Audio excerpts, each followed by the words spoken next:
Press. Okay. Great. Hello, everyone. My name is Mabel. As we know on this channel, I'm popularly known as Auntie Mabel. And today we have a very, very special guest. And we're going to start shortly. Before I get him to introduce himself, I'm just going to tell some of you that are new to my channel a little bit about this channel. This channel called Ask Auntie Mabel is relatively new, and those of you that have been following me for a while know that there was a previous channel, but the reason why we decided to take this part of the live stream away from that channel to this channel. Jolene, I think you should mute the gadget you are using as well. Yeah, I just turned the volume down. Okay, yeah. Even the one you are using to join me, the one you've used to join me, you need to turn that volume down as well, because I'm hearing some echo in the background. Okay. Yeah, even the gadget you are using to join, because you are on live, so this should be the only voice we should be hearing. Yeah. Okay, so how's that? Yeah, it's better. Yeah. So the volume should be completely off on the gadget you are using to join the live stream. Yes, that is. Okay. Yeah. That you can hear me perfectly. Hello, hi, boss lady Gis. Thank you for joining us. And please, as you join, give us a thumbs up. We've got a very special guest here today. I'm just going to wait because it's a special occasion. I'm just going to wait for a few of you to join so that we have enough people at the beginning, because he has a very, very beautiful story to tell. And I'm not going to let anyone miss this beautiful story. He's somebody I've become to see as my nephew, whether he likes it or not, because whenever I see all this, my young adult doing fantastic job, I just feel we should shout them out at the rooftop. Yes, Because, absolutely. yeah, so this is why I feel I should let a few more people join us before he starts telling his beautiful story. Because when I came across this young man, as you all know, those of you who follow me for a while, you know, whenever I find these unique young adults, I like to bring them on the platform. But when I found him, I just feel this is so beautiful. This is such a good story to tell. And he's done so much hard work for us. He has gone beyond the call of duty to do so much research. And some of you that have been following, you know, I'm interested in health and well-being, and we nourishing our body, feeding our body and our mind the right thing, so that the body is a magnificent machine that can actually heal itself. So especially those of us who grew up in Africa, I grew up in the farm, so I'm very passionate. I actually look back to my childhood and say, oh my goodness, God, you saved me, because I grew up planting and eating what we grow without fertilizer. And looking back now, I can say everybody is now buying organic, but then we thought that we were missing out in all this processed biscuit and bread. And we never knew that God was really feeding our body properly for us. So yeah, thank you all very much for joining us. Absolutely. It's so special to connect with you. And we already have that special connections. We have a lot in common. We are interested in the same things, health and well-being. And I just love your story, what you just shared with me about your culture, because it's so amazing that we have connected, and we're physically far apart, but our hearts are close, and our minds are close. And it's just such a great feeling to hear your experiences. And I love our beautiful connection, and I know our discussion today will be very beneficial. It will be very informative, and a lot of people will find great knowledge and wisdom in our discussion, because it is very special. And personally, I believe that our inner health and our well-being is our most prized, most cherished, and most valuable possession. So I believe that everybody that's watching right now will be eternally blessed and very educated at the same time. Great, great. Thank you. And I'd just like to welcome a few of my members who are always here, committed to supporting us. I can see Venice Holmes there. I'm sure that's your family member. Yes, that's my mother. Oh, my goodness. Oh, yeah. See? Mother, I've adopted your son now. You have no choice. You've got to share him with Auntie Mabel. Yeah, right. she's cheering us on. Support us. Sorry. Yeah. It's very exciting. I love that my mom's watching. It's very special. This is very special. I truly know that.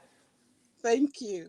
Thank you very much for joining us. So please, bear with me today because we have a special guest here. I'm going to spend less time welcoming people. As you can see, my moderators, they're Uju and others, Parts and Ifechi family. Thank you all very much, my dedicated members who come every Saturday to support this channel. I do appreciate all of you. And we say special welcome to the mom of the blessed mom who is blessed with this lovely young man, Jalen. Venice, she's on the chat there joining us. At some stage, mom, if you don't mind, we might want you to show your face if you don't mind. If you want to, I will put the link later on because I always like my audience to participate on the live stream and on our chats. So yes, thank you all very much for joining us. So I'm going to kick it off now. We have done a bit of preamble. So, Jalen, please just tell us a little bit about yourself. Tell us your name and what you do and just all the beautiful things I've heard about you. Just tell us, please. Talk to us. Yes, absolutely. So my name is Jalen Holmes, and I am a health consultant.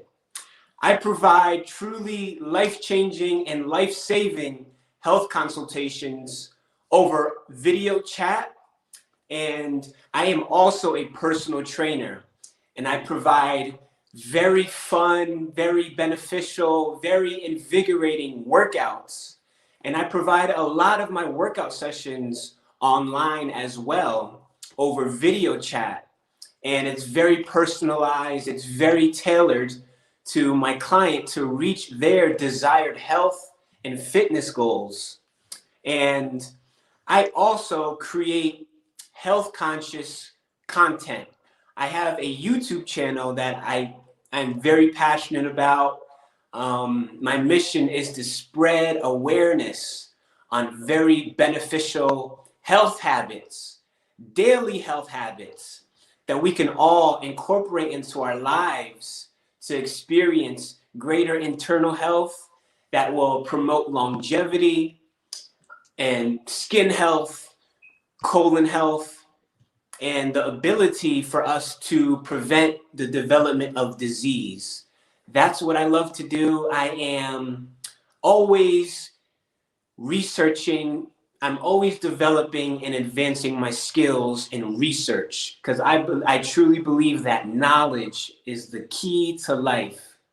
And I love to share and I love to provide guidance on really beneficial and impactful health research. And I am also a newly published author of my book, which is called Out of This World Hair Growth, Autoimmune Disease Defeated. I am a newly published author, and my book illustrates truly everlastingly beneficial daily health habits and healing protocols, along with my direct experience of developing an autoimmune disease, which is known as alopecia areata, and the reasons that I developed that disease, and I illustrate my healing journey throughout that whole transition, from transitioning to developing a disease to obtaining a lot of knowledge regarding internal and external health. And my book illustrates my healing testimony as well of how I healed myself from alopecia areata. And we could go into discussing my development of that disease, my healing transformation, my journey, and all the insights that I truly believe that God blessed me with to benefit myself, my family, people in my community. And now it's turning into a worldwide impact because I am able to provide guidance and assistance on my YouTube platform, through my book, and through my health consultation services, as well as my personal training. So I have skills and knowledge in many different aspects to benefit many different aspects of physical, mental, and spiritual health. Thank you very, very much. That's just the way you explained that so succinctly. It's just very, very interesting to It's hear. from the bottom of my heart. Thank you. And Uju, thank you very much. I can see you said you have an appointment. I do appreciate that because you're always here every Saturday. Thank you very much for being here. And I will put the link later on. So for those of you who would like to share, and especially Mom Holmes, if she would like to speak to us.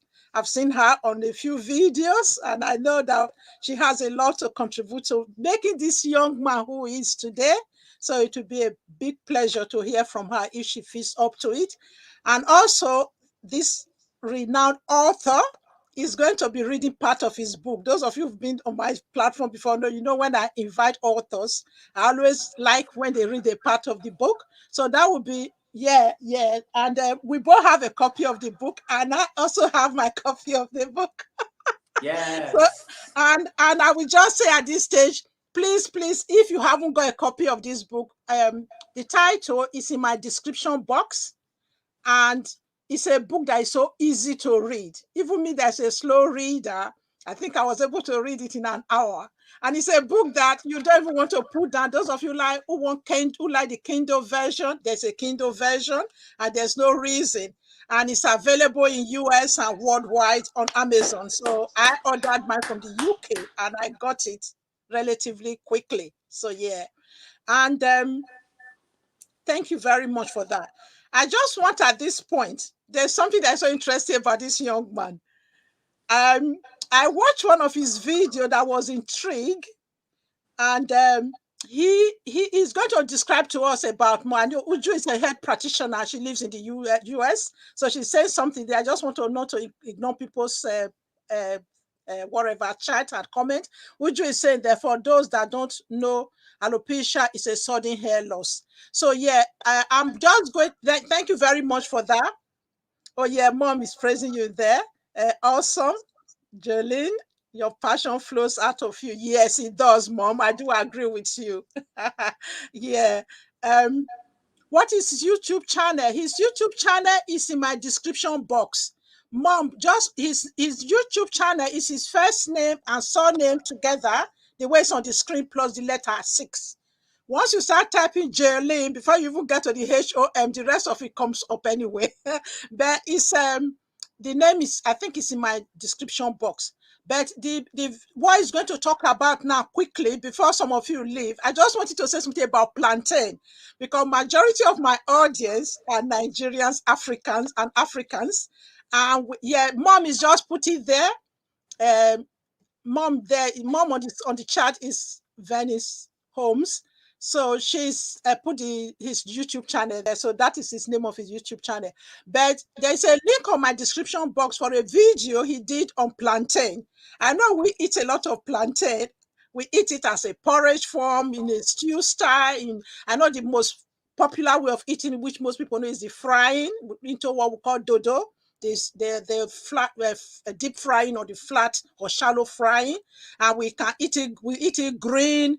We eat it in the flour form. There's a way we actually process into plantain flour, so which most people feel is more healthier than the rest of the carbs. So yeah, I'm just going to let you say something about plantain at this point. And those of you who want to hear this, watch this video, how he actually cook his plantain, which is going to tell us about, the link to that video is in my description box, please. So yes, over to you, Jolene. Yeah, so I love talking about plantains. It's such a special food. And here in the United States, it's mind-boggling to me because most people don't know about plantains here in the United States. And I know it's so popular in Africa, the Caribbean, Dominican Republic, several places across the world. Plantain is very popular and is loved. But for some reason, here in the United States, a lot of people don't know about it. And when I have spoken to a very few amount of people here in the United States that actually eat plantains, they're not aware that the plantain is very health beneficial as well. Yeah. Plantains are very nutritious and they benefit our body in a powerful way. Because everybody knows that plantains taste so good. Yeah. But I just love to tell people that not only do they taste good, our bodies really love plantains and our body gets a lot of benefit from eating plantains. And when I tell people that, their eyes just light up because in the past, these people that I had spoken to, they had a sense of guilt with eating their plantains because they didn't know that it was also very good for their body. Yeah. And that guilt that comes along with eating foods that we know aren't healthy for us, that guilt is not a good feeling. I know what that feeling's like, and I try to stay away from that guilt feeling of eating a food that we know is not good for our bodies. But that's why I love to tell people that you can enjoy your plantains guilt-free because they taste amazing and they're very good for your body. And that's what I want everybody that's watching this video right now to know. When you eat plantains, just to be consciously aware that they also are very good for your health. Absolutely. And I know a lot of people, there are people who are aware that bananas, for example, have a good amount of potassium. But I want people to know that plantains have 6 times the amount of potassium in plantains. They have 6 times the amount more than bananas. And potassium is a very important mineral that a lot of people are deficient in. And potassium hydrates our cells. Potassium is a very important electrolyte that our bodies use to hydrate our skin on the outside and all of our skin on the insides of our body. So potassium is very treasured. And people, when they think of bananas, they normally think of potassium. But just know that plantains have even more potassium. Plantains are very powerful. Plantains also contain a very good amount of vitamin C as well. And people tend to be aware of the benefits of vitamin C for our immune system. So plantains are extremely good for our immune system as well. Plantains benefit our whole bodies in a way to protect us from foreign invaders, bacteria, and viruses. Plantains truly fortify and strengthen our immune system. And you can't emphasize the value of having a strong immune system enough. Everybody should cherish and do everything that they can to benefit their immune system. Yeah. And eating plantains as a part of your healthy eating lifestyle is a beautiful thing to do. And I also love plantains as well because they are, in fact, my favorite source of carbohydrates. And carbohydrates provide our bodies with a lot of energy. So if you are planning to go work out, or you have a big long day of work, or you have a lot of activities that you need to do throughout your day, you want to fuel your body with healthy forms of carbohydrates. And plantains give you that long, sustaining energy. That's why plantains are so beautiful. And in addition to that, plantains are also very easy to digest. Our body has a very efficient way of utilizing the nutrients in plantains. Yeah. Compared to some other foods that we know are difficult to digest. We might experience some discomfort in our stomach.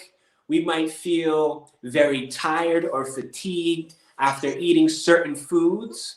But plantains are the food that is very easy to digest, and it gives us great energy. And just know that just because plantains taste so amazing doesn't mean that you have to feel guilty about it. Plantains are not a guilty pleasure. So enjoy them with all your heart, and everything about you could just enjoy them to the highest degree, because they're benefiting in your body in so many different levels, like I just mentioned. The nutrients, the carbohydrates, and the ease of digestion. Yeah. Those are the factors that you really want to consider when you go to select a food. You want to know that the food is nutritious. Yeah. You want to know that the food will give you energy, and you want to know that the food is easy to digest. Yeah. And plantains meet all of that criteria. Yeah. Thank you. And one more thing I want to say that's very important is the fact that I prepare my plantains in a healthy way as well. Yeah. And I say so because I cook and I fry my plantains in butter. And I want everybody to know that butter from healthy animals, whether it's from goat milk or whether it's from cow milk, butter is very nutritious, and it's the best, in my opinion, it's the best cooking oil. So if you check out my YouTube video of how I cook my plantains, you will see that I use a lot of butter, because butter is truly really good for our heart, and butter is good for our brain. It lubricates our brain, it lubricates our intestinal tract. It's a very healthy fat. And I just want people to know that as well with butter, that yes, butter tastes amazing, and it is also very good for your body. So butter is my preferred cooking oil when I cook my plantains. And you can see in my video, I like to chop them up in very small pieces. That's how I've always done it. I chop it up in very small pieces, and I fry it in my pan with good quality butter, and it's very nutritious. It's so good for your body. Thank you very much. Thank you very much. At this point, I would just want to ask you to clarify a little bit more about cooking oil, because I think that is the area I think we Africans and Nigerians in particular have challenges of having good quality oil. Even those of us in the Western world that don't live back in Africa, and we still tend to cook with this all the other man-made processed oil. They name their corn oil or whatever, the soya oil or sunflower oil is very popular in the UK. So, but all of them are processed oil. And some people Yes. now start using olive oil. And I know a lot of people have also said, for me, I like to buy good quality cold pressed olive oil from the farmer's market. And I don't cook it. I'm saying any oil that is cold pressed, heating it up is wasting it. So I rather we use it as a dressing or add it to what I rub on my skin. So, Yes. So please talk to us about the cooking oils that we should be using. Yeah. Yes, absolutely. This is such an important topic, because I am personally convinced that the artificial, synthetic, man-made cooking oils are in fact the most health damaging foods that came into our eating lifestyle within the past 60 years. So the implementation of cooking with artificial man-made oils is a very new phenomenon in our human evolution.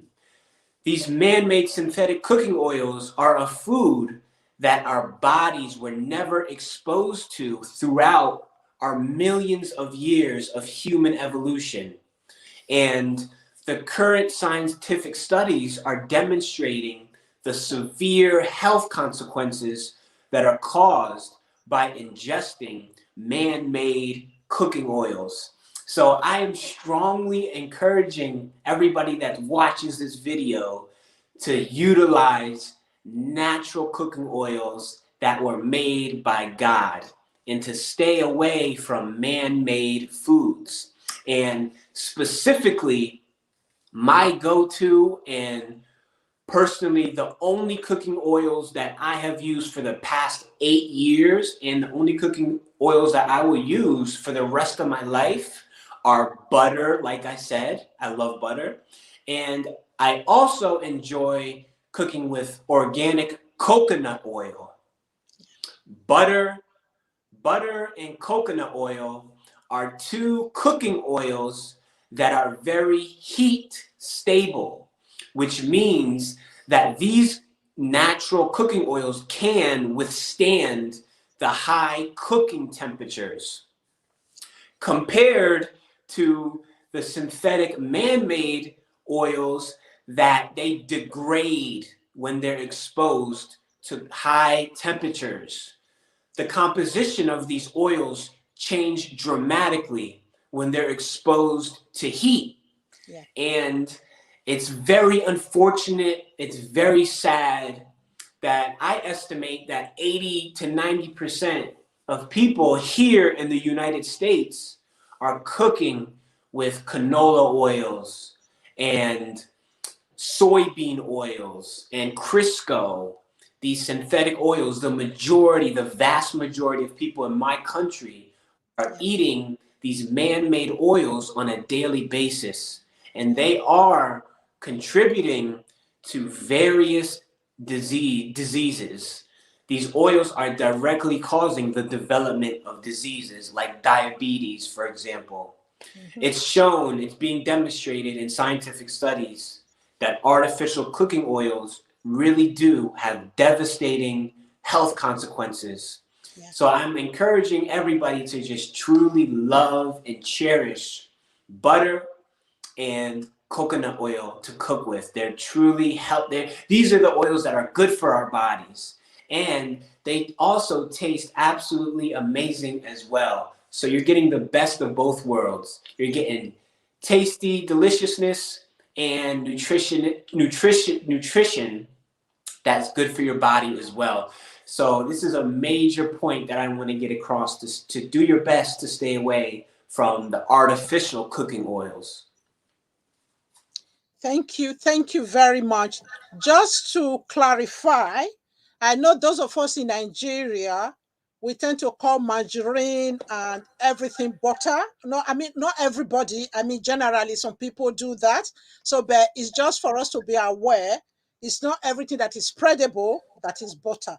So, butter should really be ideally from what they tell us now over here is that it should really be the one from is fresh, the fresh farm butter. So it's not even just anyhow. But obviously, the next best thing you can use is butter. And I know a lot of us get coconut oil in Nigeria.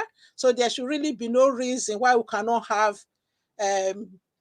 cold pressed coconut oil and organic coconut oil are all available in Nigeria because that's the home of coconuts. So actually, some of us, it's just because I would say we are lazy, we've become so busy, we are not prioritizing our food and what we put on our body or what we rub on our body.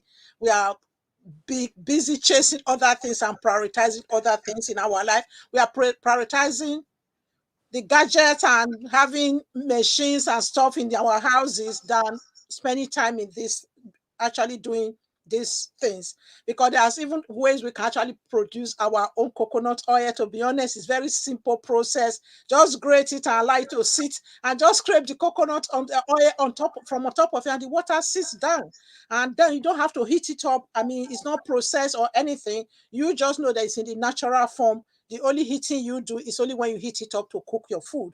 And actually, the same thing you can use as your lip balm, mix it up with other things, use of your lip balm, or can use as Ato with shea butter and rub on your skin. So because if you read Jalen's book, please go and buy that book. It's a very easy book to read. I can't stress it enough. It's a book that you will keep going back into it over and over again. And we need to encourage this young man, because some of you know I have so many health books in my house, but reading his book, it's like he's done so much research and he just kind of summarize everything you need to know of what goes into your body, what you rub on your body, what you wear on your clothes, what you wash your clothes with, what you wash your plates with. Everything is just done for us. That when you have his book, you don't even need to, all you need to do is just to go extra mile, and it gives you the tips. It gives you the tips on where to go to find these things. So it's an excellent book. It's the best I have seen ever. So yeah, thank you, Jolene, for the hard work. Absolutely, and amen to that. My book truly is the blueprint to healing health and ultimately to experience thriving health. Because yes, my book has attracted a lot of people that are living with various diseases like cancer, heart disease, kidney issues, autoimmune diseases, skin issues like eczema, alopecia as well. A lot of people reached out to me with hair loss, vision problems, brain fog and forgetfulness, and severe allergies as well. So there's a whole plethora of health conditions that a lot of people are dealing with. And my book provides the resources, the information, the firsthand experience, the wisdom, pictures as well to show and to inspire. Yeah. And it truly is the blueprint to thriving health, because healing yourself from disease is more than possible. We are powerful. We are powerful human beings that we can take action. We can take health into our own hands. Absolutely. And my book is the key for people to free themselves and to have confidence in their longevity, their internal health, and to live disease-free. So it is extremely powerful. And also, another aspect is that my book brings awareness to the extreme value of our earth and the earth's ecosystems. Yeah. Our various lands, our mountains, our trees, our grasses, our soils, the various animals and the organisms and the bacteria, all the plethora of our Earth's ecosystems. Awareness needs to be brought to cleanse and to purify our Earth's ecosystems and to implement eco-friendly, earth-friendly actions and daily habits and awareness. Because at this moment, there is toxicity in our earth. And there's so many things that we as humans, as humanity, that we can do to benefit the cleanliness and purity of our Earth's environments, to clean up our oceans, to stop polluting our oceans with plastics and various chemicals, to stop polluting our soils that grow our foods, to stop polluting our air that we breathe, to stop polluting the earth that we walk on. Absolutely. There's various actions that we can all take to benefit our Earth's environments. So my book is truly designed to be the blueprint for our personal health, our loved ones' health, and our Earth's health. So it addresses and it benefits many aspects to our human existence. And it's true that the healthier that we are, the healthier our loved ones will be, because our health influences everybody around us as well. Absolutely. So I'm encouraging everybody that's watching this video, that's going to watch this video, to spread this heavenly message, because we have to do everything that we can to promote generational health, the health of us, our family, our future kids, our earth, and the state of the future of our Earth's ecosystems. It's all so very powerful, and they all work together, and we're all here to live our greatest lives and to benefit humanity and to benefit the world to our highest degree. So I'm encouraging everybody to do everything that we can, because when we do these things, when we take these beautiful health promoting actions, it just makes us feel so good on a soul level, on a spiritual level, on an everlasting level, on an infinite level, that we will take with us for eternity. Absolutely. And these actions truly impact our lives for forever. And there truly is nothing more important. There's nothing more valuable. There's nothing more precious. So my book truly provides that everlastingly knowledge and wisdom to take care of ourselves and our beautiful earth. Yeah. Wow. Thank you. At this point, I'll just please say, if you've just joined us, please give me a thumbs up, because the more thumbs up we have, the more this video will reach more people to join us, because we still have quite a few things to cover. And I'll remind you again that the author is going to read a portion of his book at some point to us. So even if you are not able to stay to the end, I do understand some of you everyone can be very busy on Saturday. Just come back and watch the playback, so that at least you can see him read some of his book, part of the book for us. And please give me a thumbs up. And if you are new to the channel, make sure you subscribe, please, because we need to grow this channel. And also, when you go to Jalen's channel, please watch. His videos are so interesting. So, and there are some shorts and all kinds of videos there. Watch some of his videos and also subscribe to his channel. He's a great young man to follow. Yeah. And those of you just joined, someone was asking, that's the title of the book. And please, can somebody, Mom, if you can just write the title on the chat, for those who want to know the title, is Out of This World Hair Growth. So you can get your copy from Amazon, whatever part of the world you live in. So thank you all very much, and for giving me thumbs up, and let's try and promote this beautiful book and the work that this young man has done so much, worked so hard. It wasn't an easy job. He did a lot of research. Like Mom, actually, his mom is on the chart. His mom's name is Venice Holmes there on the chart. So he actually said, as you know, we mothers are always part of our children's journey. That is years and years of research. And this journey he started in 2013. And this book was actually released last year. So you can imagine how much work he's put into it. So please, let's support him. Let's shout this at the rooftop.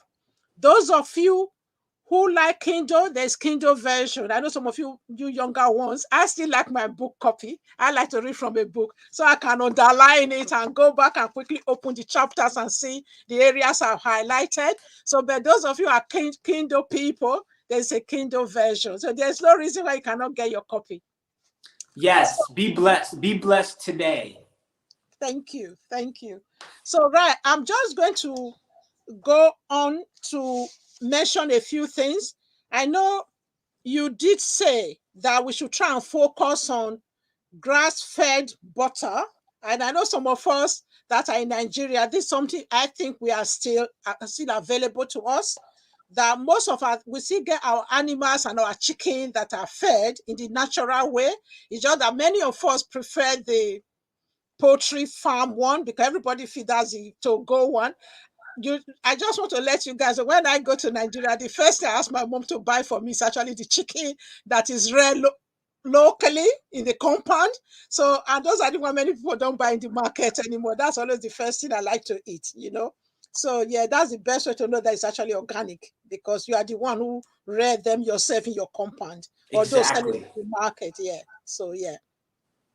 So the other question I just want to ask you is about the best place to shop, because I know those of us in Nigeria, we still go to the open market. We tend to get our vegetable, see fresh.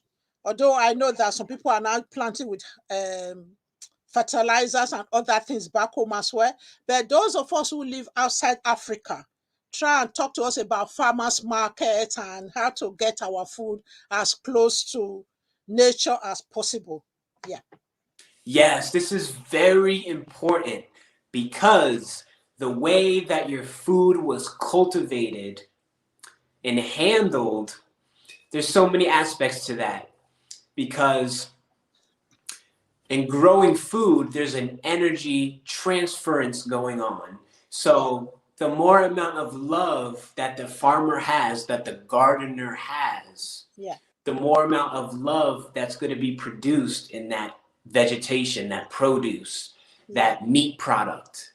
So this is another layer of awareness that needs to be on our conscious.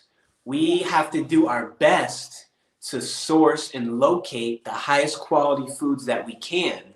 Yeah. And I also love and advocate for people to grow their own food if it's possible for them to gain skills in growing your own food, because there's nothing more special than that one-on-one direct interaction with the soil, with planting, and then seeing the fruit, having the fruit and enjoying that whole process.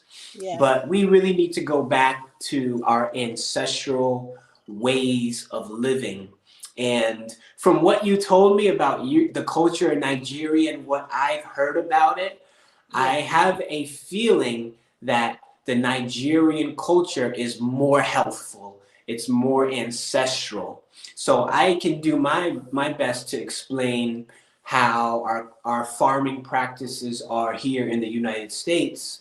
Absolutely. And here in the United States, you really have to have knowledge and awareness to be able to locate foods that are truly healthful and foods that are free of toxins and chemicals. Yeah. So here in the United States, that the term organic is very important, because you do want to locate produce that has not been sprayed with pesticides and herbicides and insecticides and all of these chemicals that put more money in the farmers' pockets, in these food growing companies. It gives them more money because they're able to produce more food, but it's at the expense of the consumer's health.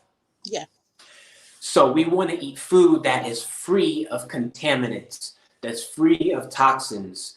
And in the United States, there are grocery stores that in fact do sell healthy options.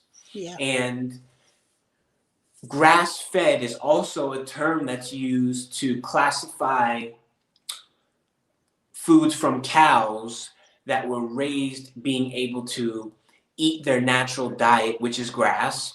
Cows that are able to eat grass, they're able to roam the grasses to get exercise and sunshine. So anybody that's here that's watching from the United States, you want to do your best to get organic.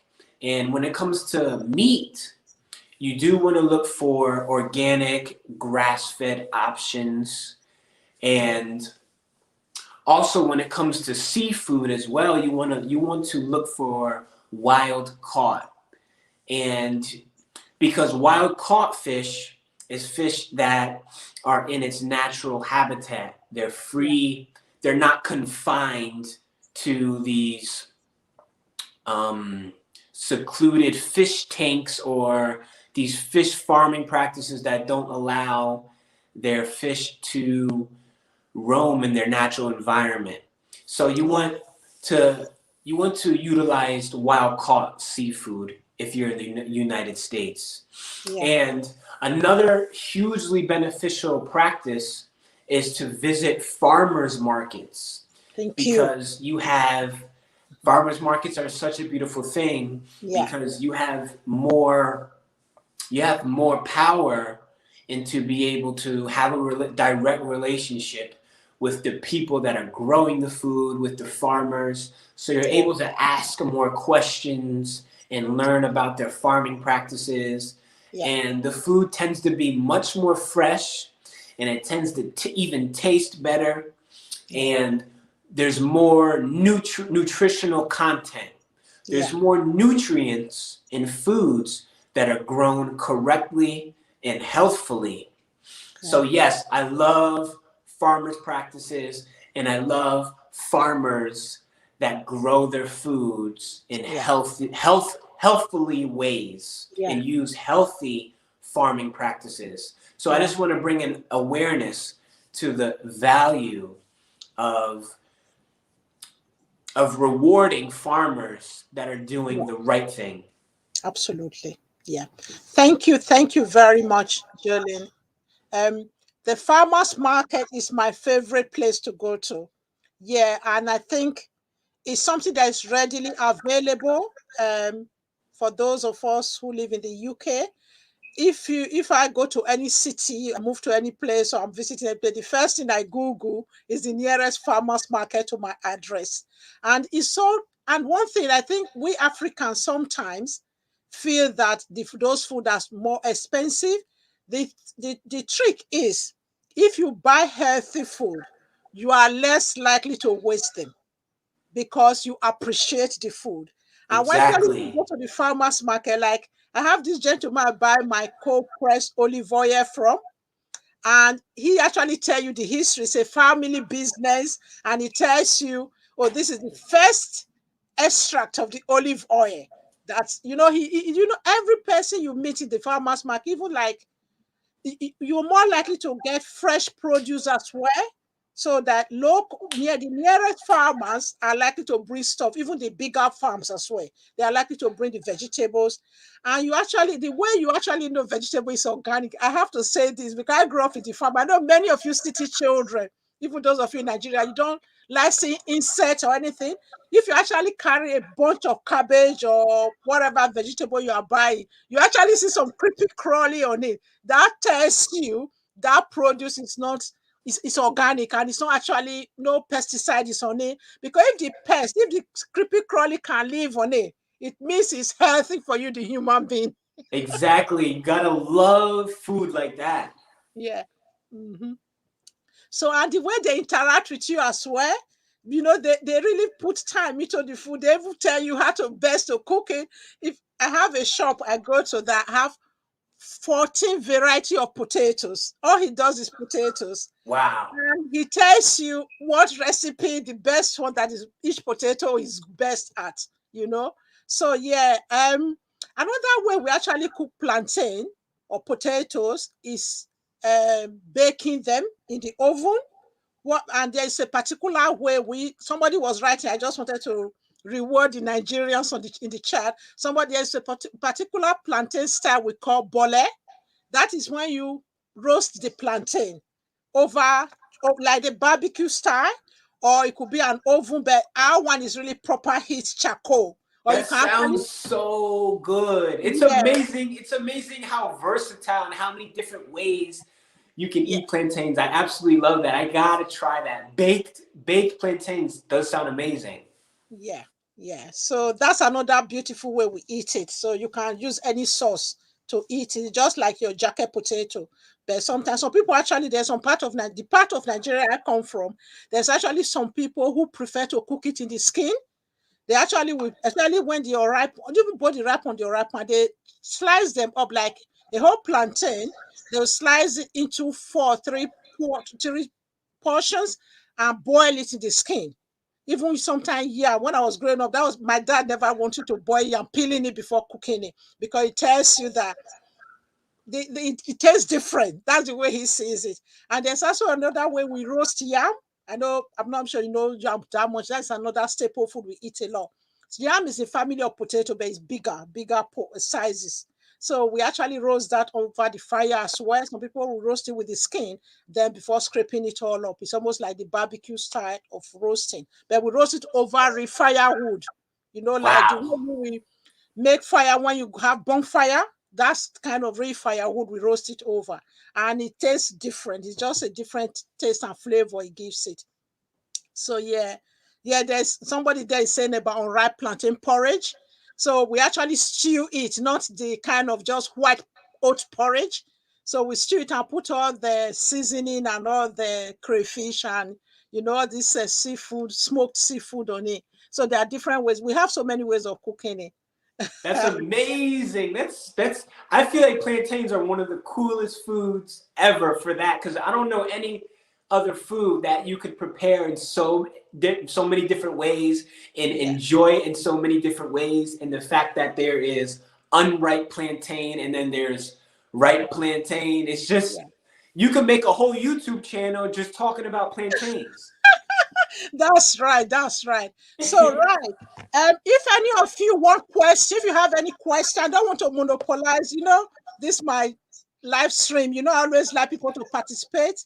I like audience participation. Audience participation is very important to me. So if you guys have any particular question you want to ask Jalen, please put it in the chat. And now I'm going to put the link here as well. So if any of you want to come up, Mom Holmes, if you want to come up and speak to us, we really want to see. I've seen your beautiful face and your beautiful hair in some of the videos. So you can just grace our audience. And those of you who haven't seen Mom, if she's able to show her face, go to Jalen's channel. You'll see his beautiful mom with her beautiful Yes. So yeah, I've just put the link there. Any of you that want to speak, because sometimes your contribution, your question can be more relational when you come as a person. So I will let one person in at a time, so that we are about 3 of us on the screen at each given time. So please, I'm waiting while you are putting your thoughts together to ask us questions or to come up and speak to us and add a few of your contribution, or if you have anything to share. And I always give you the 2 options as well. You might not want to show your video face. As we women, we have different face for videos and different face for voice. You can see Auntie Mabel always have to make effort, so I can't let you guys down. So I have a video face when I come live. So yeah, while we are waiting to do that, I will ask a few more questions. I know there's always this conflict between plant-based, vegan, and all others, but that's the hardest part for Nigerians. My husband love his meat. So, but I think for me, what I always tell people, as we know, eat things in moderation. And I try to lean towards the way I grew up, because even when I go for my detox, I try to go for my detox once a year. Those on my channel know I've shared with them last year when I went.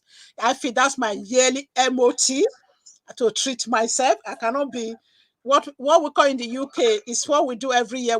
It's mandatory that you must service your car and get a certificate that will show that you have gone to service your car. So we also have something we call spring cleaning. So like once a year, you want to clean your whole house really proper, thoroughly, deep cleaning. So I'm telling myself, why should I be giving myself, my car, my house so much deep cleansing, and I'm neglecting this beautiful machine that God has given me? As they say, there's a saying that says, this is the only body we've got to live in, so we must as well look after it. So as some of you know, part of this is to eat more and lean towards eating things the way it was actually planted and created by God, rather than the bread and the pasta and all the processes that things have gone through. I'm not saying by all means you shouldn't eat any of those things. I know it can be very difficult to make the shift. I see some of those things, but like we always try to say, eat it in moderation. So, but what I just really want you to say, throw some lights from your research, because you will put it better than Auntie Mabel is doing. So tell us, Your Yes. view So on I plant-based definitely, and yeah. yeah, I'm definitely on the same frame of thought that you are, and I like to always acknowledge ancestral living and ancestral ways of life. And during our hundreds of thousands of years of human evolution, humans have always utilized nourishment from both the plant kingdom and the animal kingdom. Yeah.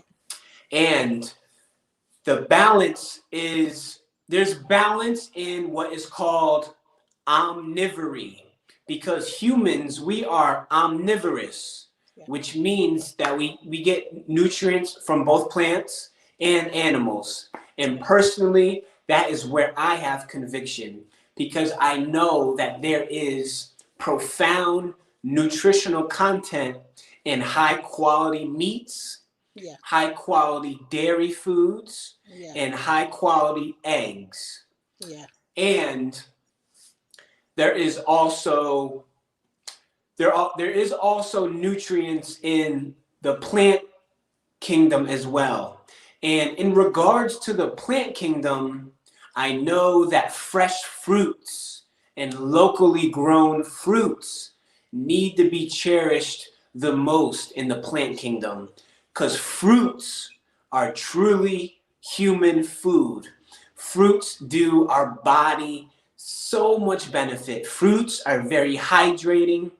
They have lots of nutrients. And again, they are virtually the easiest to digest. When you eat, like for example, if you eat a handful of strawberries, there's virtually hardly any digestion going on. You eat those strawberries and you absorb the nutrients almost immediately.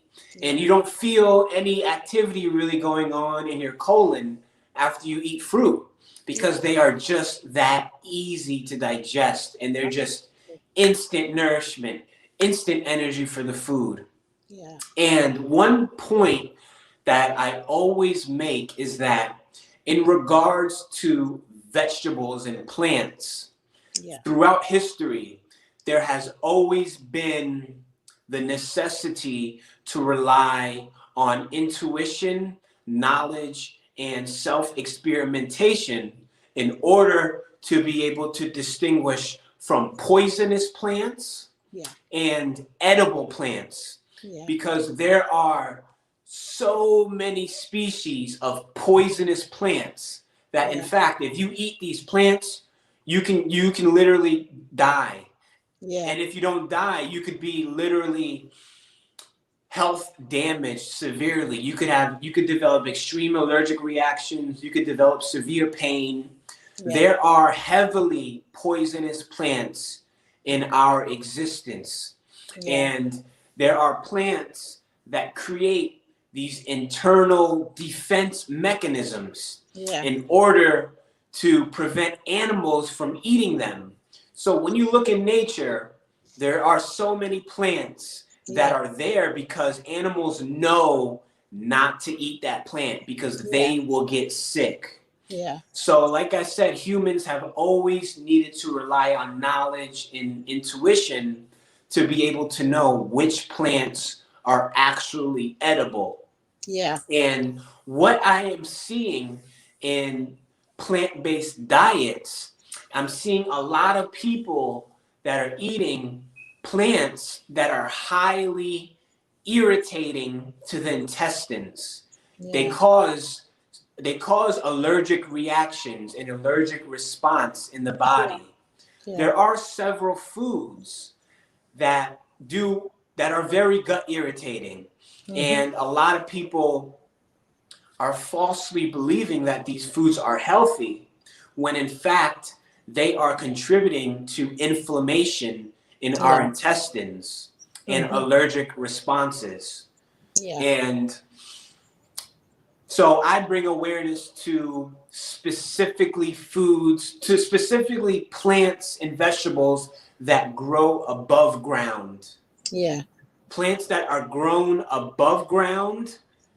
And here in the United States, I'm not really sure how it is in Nigeria, but again, here in the United States, pesticides and chemicals are heavily sprayed and used on plants that grow above ground. Yeah. So you really have to have knowledge and to be able to know which plants will cause an allergic response and which plants will actually benefit your body.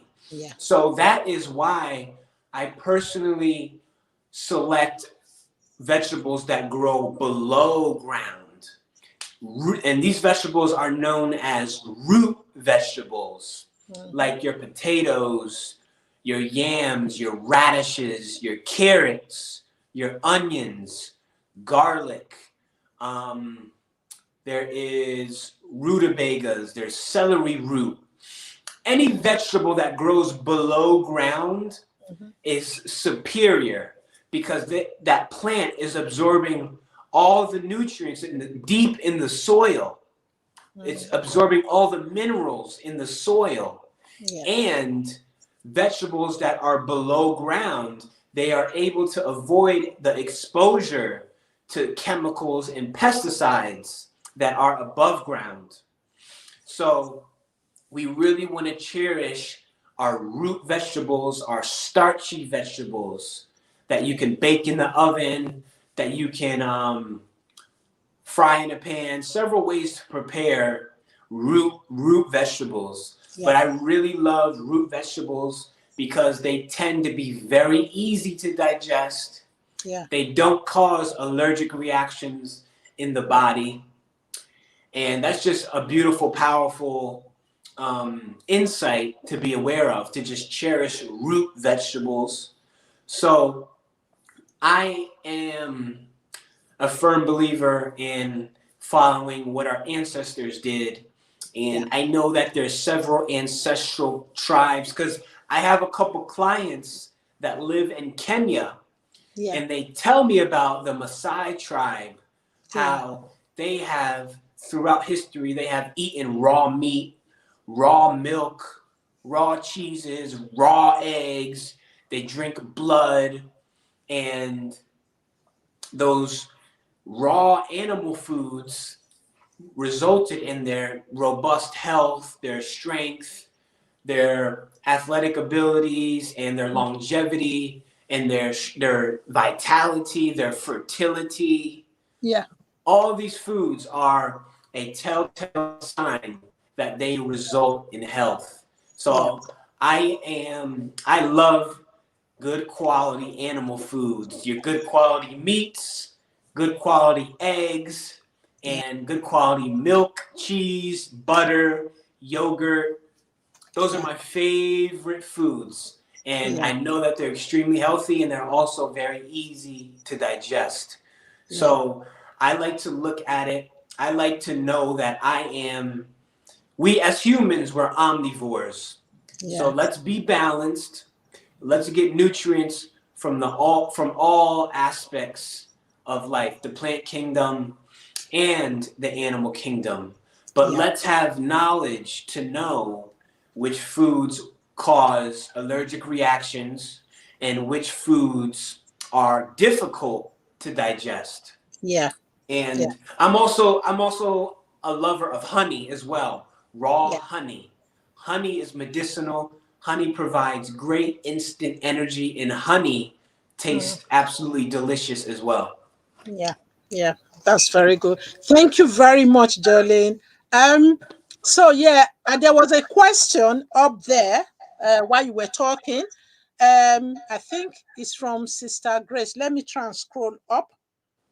Sister Grace Oyedeji said, I heard that coconut oil is high in cholesterol.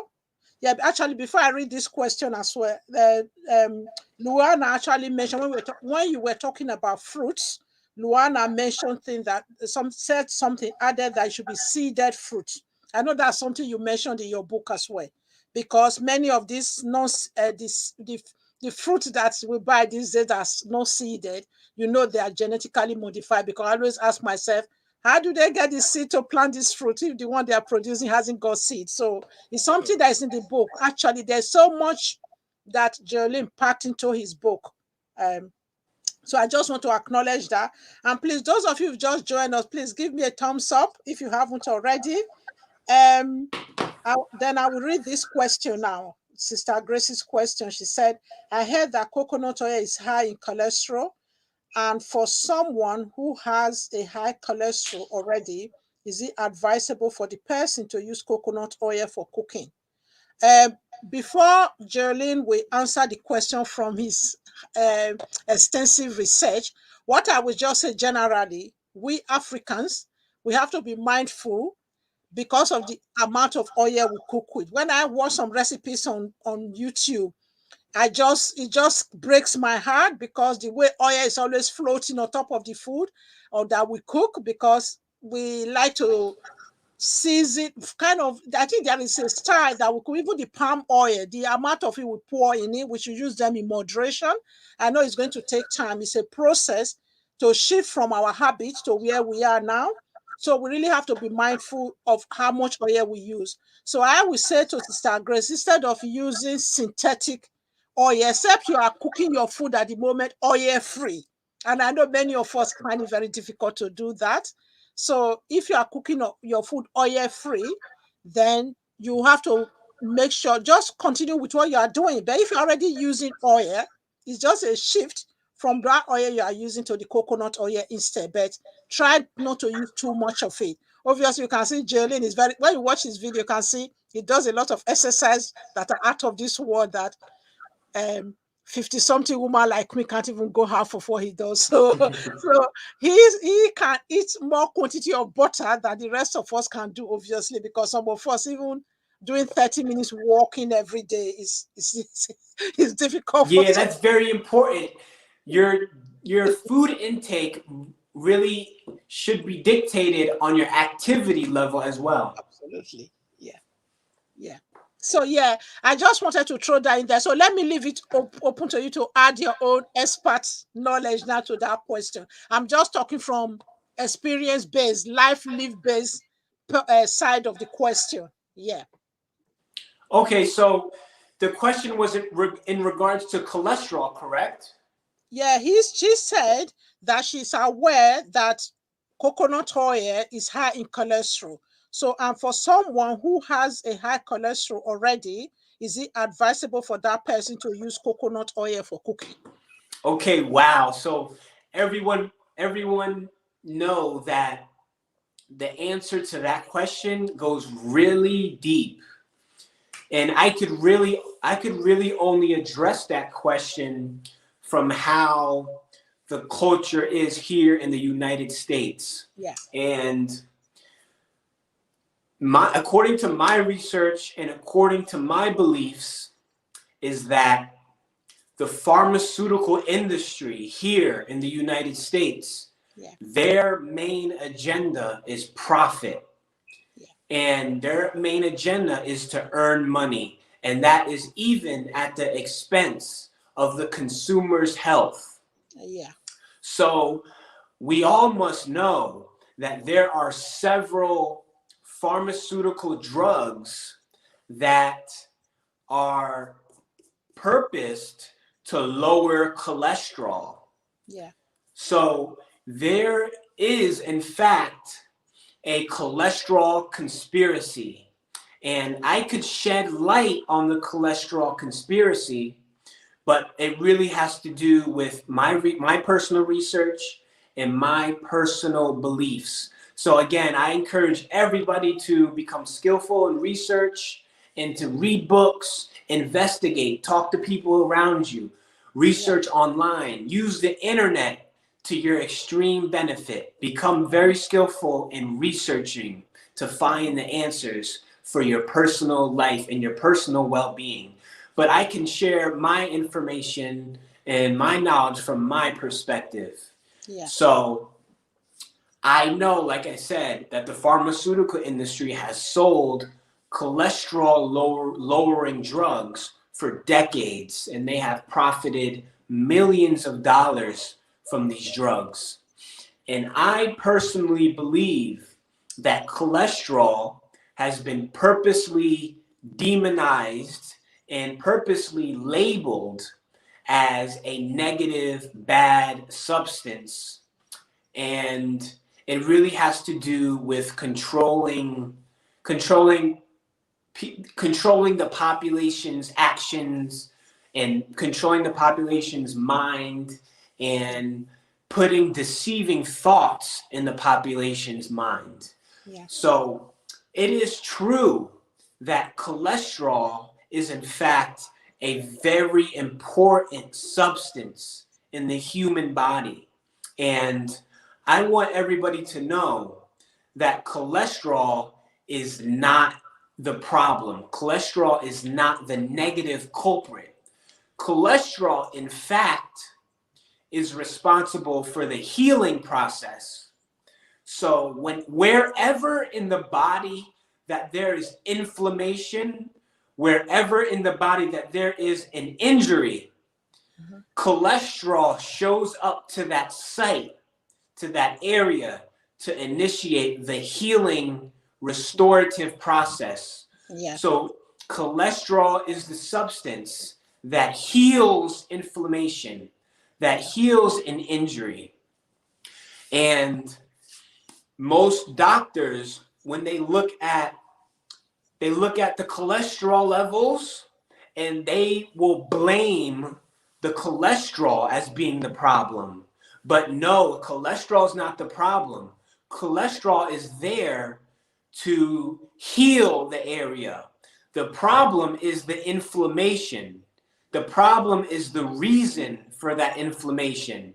Yeah. So when doctors look at cholesterol, they're not looking at the inflammation. They're not looking at the reason why the cholesterol is there.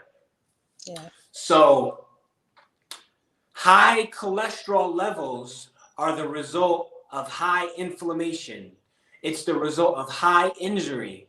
And that is when you want to start analyzing and finding out why inflammation has been developed. What is causing inflammation? Is it something that I'm eating that's causing that inflammation? Yeah. Is it a trauma? Is it emotional stress? Was it a physical injury? There are several reasons for the development of inflammation. Yeah. So everybody in the United States that has been diagnosed with high cholesterol, they really have been diagnosed with high inflammation, with high levels of injury. And I want everybody to know that cholesterol is not the problem. Cholesterol heals our body.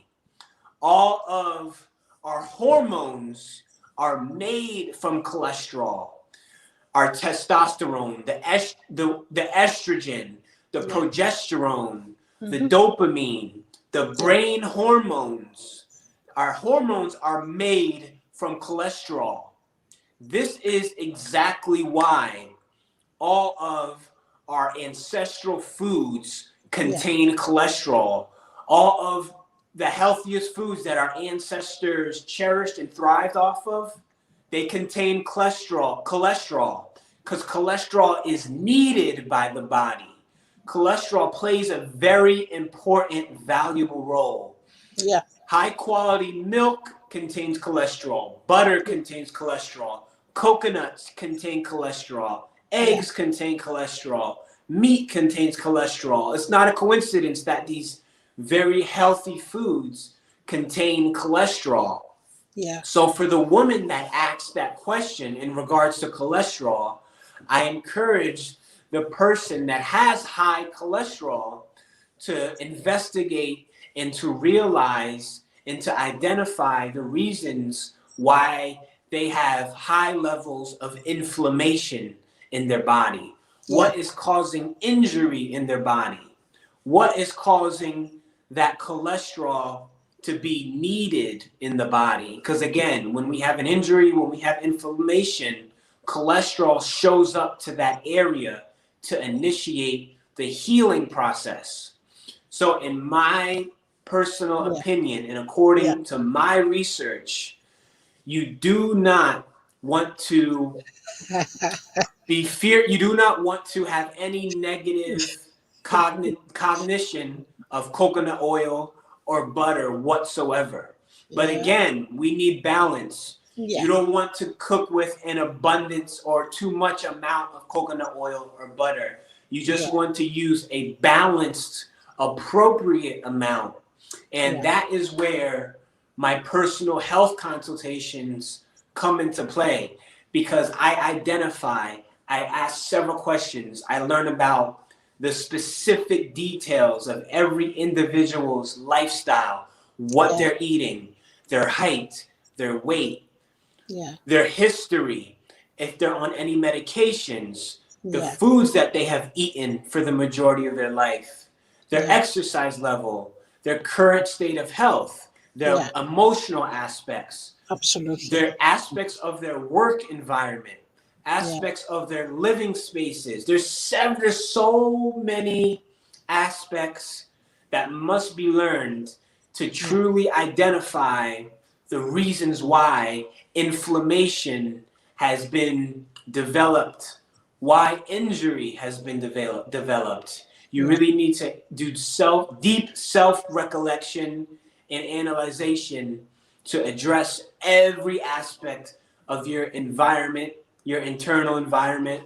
And that's why my consultations and my guidance has been so valuable, because I've done high level research for the past 10 years, and I'm able to provide assistance and guidance to help people identify the reasons why they have inflammation in their body. So when you cook, yes, you want to utilize natural cooking oils, but you also want to know the appropriate amount that's healthful for your individual body, for your individual state of health, your activity level, and where you are in your health journey. Thank you. Thank you. Thank you very much for that detailed answer. Before I go any further, for the next part of the questions, we want to acknowledge some of the comments that you have all made. Many of you have made very valuable comments. And please, Jolene's mom, she says she's at work, so that's why she's not able to come. And she made that comment some time ago when I put the link. So I'm going to put the link back again. So if any of you want to come back and say anything, and please, if you have just joined us, still give me a thumbs up. It's still very important. Even if those who come later, they can always just go back and watch the replay. So Mommy Fechi, you have made some very valuable comment there. I know you've been doing a few videos recently on health and well-being as well. So, but one of the short answer I just want to give, I think Mary's Lifestyle TV, if you are still here, you did ask question about palm oil, about cooking with coconut oil. I must say there are some of our recipe, our soup especially, not your kind of English soup or American soup that you just made and kind of drink with, I know you with your brother-in-law lamb. You can see when we talk of soup, the soup that we use ever to eat. I'm sure you must have seen him demonstrate them. Those kind of soup can only be cooked. The recipe come with palm oil. And I must say to many of you, palm oil is actually healthier and better than the processed oil, what we call ororo or granite oil. Because if many of you see, if you actually know how granite is, those kind of, the amount of ororo or granite oil we have in Nigeria, how much granite do you think they use in making those oils? So those oils are not really granite oil, they are man-made oil. So the palm oil that you actually see somebody make naturally from your village, and I think they have some company that they call Okomu oil. Okomu oil is in my state, my lovely Edo state. So they actually have a way that they remove some of the cholesterol from the palm oil before they actually sell it. So when you have your natural palm oil, the bottom part of the oil that is curly, those curly part of the palm oil, that is the part of the cholesterol. The top of the oil is actually the healthier part of the oil. And also, one thing I must admonish us, like I said earlier on, the amount of oil we put in our cooking. I know Mommy Fechi and so many of us, we adhere to this because the way oil float on our stew and float on our soup. For example, if you are cooking a pot of soup, just add a teaspoon or a tablespoon of palm oil, just to add that taste. And try not to overcook the palm oil. I know there are some of our recipes, they will say, put it in the beginning, put it in this, that's when it tastes better. For me, when I'm cooking my beans and my soup, if I want the palm oil, I just put it at the end because it's really the flavor of that palm oil that we really want in our soup. So yeah, there are so many ways of not eating too many of this palm oil, and you can still get the benefit and still get the best result from your recipe. Okay, so that's a way around it. And Sister Grace, I hope that detailed answer, first of all, I was going to say that before. Sister Grace, I hope that detailed answer from Jolene, our guest, answered your question, because you asked that question specifically. Yeah. So yeah, actually, let me just read from the bottom. Please bear with me. I'm going to read from the current yeah, Nigeria restaurant need educating on this. Okay, Sister Grace, you said, please let us know, tell us yes if you feel that Jolene's detailed answer has answered your question. While I'm reading the, yeah, she says sure, thanks. So thank you very much. So you have answered that question. And she also says, Sister Grace also said, Nigeria restaurant need educating. Yes, absolutely. This is why restaurant food, obviously they cook it for the beauty and for the taste. Obviously, if it doesn't taste good, people won't come back. So restaurant food, we can't really fault them. We just cook our own food. That's when what you cook by yourself is the only thing you can attest to, whatever you put in it. So, but occasionally you just eat that restaurant food in moderation. To be honest, when I go to any restaurant, any oil that is floating on top, I use the tissue to dry the oil on top of it before I start eating the restaurant. And it's only once in a while I go to restaurant anyway. So yeah. Stella said, exactly, I totally agree, Mommy Fechi and Victorious Marabe. I know they have said something there. Mommy Fechi said, I never use palm oil for egusi, okra, vegetable soup. Just use red bell pepper. Absolutely. But I know some people still want to feed that flavor. So you can just put a tiny bit, just put a teaspoon of palm oil on it, just to give you that flavor, if that would make you, especially some more gas. I know, Sister Ifechi, you've been able to train your oga, your husband, to agree that some Nigerian men will not eat when the palm oil is not there. So yeah, so just use it a tiny bit. Okay, you said that. Okay. Mama Ifechi also said the amount of oils used frightens me. Yeah, it's true. You agree with me there. Mirabel said, yes, Stella, yes, the pharmaceutical company are there for money, not the benefit. Actually, yes, because Stella said something about my pharmacist friend keeps saying medication, drugs are potential poison. Absolutely. So there are times when you read some of the side effects of the drugs, you actually tell yourself, the side effect is worse than what they are asking me to. Exactly. That's how it always is. There's so much that we can do for our health. Yeah. Then Sister Ifechi said, yes, all this medication are poison. I wish before we get it and start rushing to medication. If we change our lifestyle and eat healthily, things will change drastically. Absolutely. And that's what Jolene is preaching to us today. It might be small steps. So please, first of all, buy his book. We need to promote this young man. He's done so much work and he's done all the hard work for us. It's just a summary of the result and what we have to do that he's told us in his book. And like I showed you, some of you that look at, if you can see how tiny, how slim the book is. So it's easy to read and it's something you can just refer back to from time to time. Yeah. So yeah, please, let's go and promote this book, and please buy your copy from Amazon and leave him a nice review. I know some of us are very lazy. We say we want to do it. Like me, I'll be saying I have to do the review. But make sure we buy the book first of all and get him and leave him a good review, because this book needs to go viral. It needs to become a bestseller. We want to make this book a bestseller, please. Let's make this book a bestseller, because it's going to benefit your health tremendously. It's going to benefit everybody's health around you so tremendously. And it's going to cleanse and purify our earth. So it's going to do wonders for humanity. It really will have that powerful impact. Yeah. Thank you. Sister Ifechi said again, taking station without changing what we eat does nothing but more problem. I think it's probably medication. Taking medication without, or sometimes when you type these things, the whatever the gadget we are using just change the words for us, don't they? So taking medication without changing what we eat does nothing, but more problems, because all these medication have lots of side effects due to chemicals used in manufacturing them. Sure, definitely, yeah.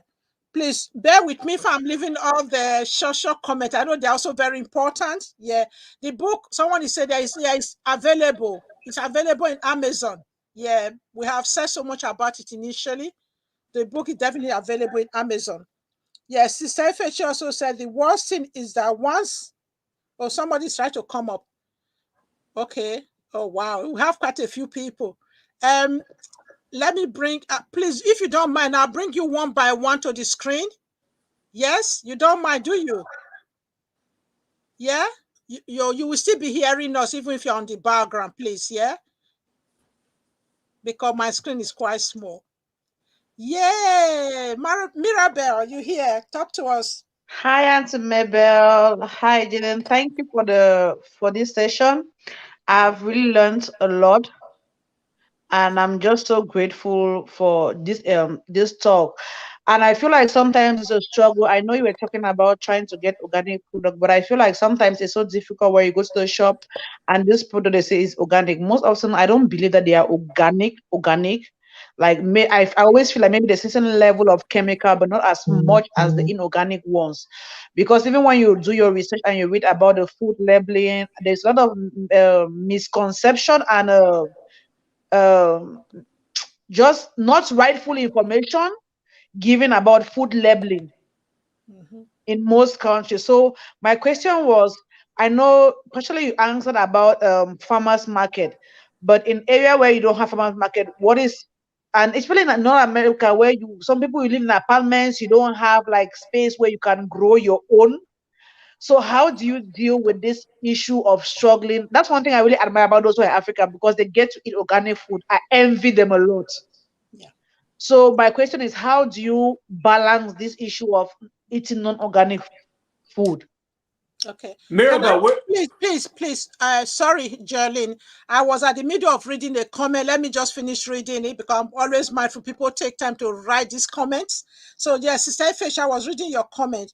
You said the worst thing is that once they notice high cholesterol, they start people on statin without giving them dietary advice, reducing inflammation and etc., which is a good point because they Right. just, I think it's because generally it's medical model of approach they tend to have, even our trained medical doctors. So yeah, thank you very much for that. I will try and read the rest of the comment as soon as possible. So yeah, over to you, Jolene. Mirabel, where are you from? Where do you live?